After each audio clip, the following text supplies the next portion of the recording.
Pul tục pul cái kỳ phần mực xong vài lô chil từ giờ nhồi tích cho nát cồn không em dạo nát cồn không em thường chanh lôi rồi mà tia nhồi tích cho và chủ vạn nó ngỏ trên đánh sân mặt rồi nát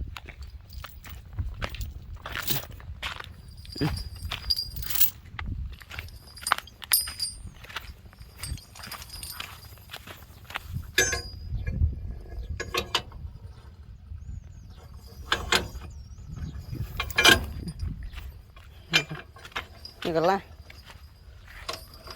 ô cho cho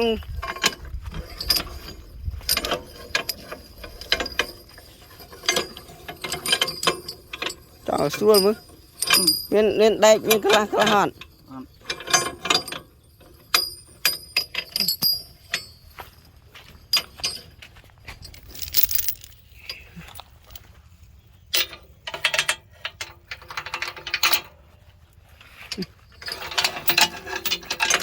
này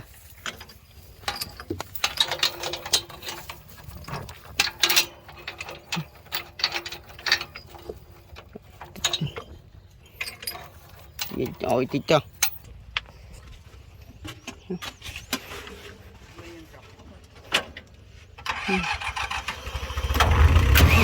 làm chuyên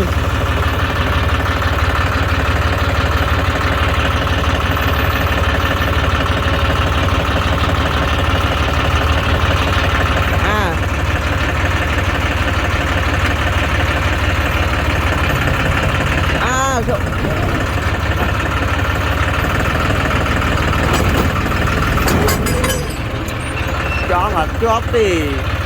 nói cho mà nó cả cho mình chóp coi chơi em ra xe ra nó sai chứ bạn mua cho bằng ban lại anh đi lại thoát miệt cột thôi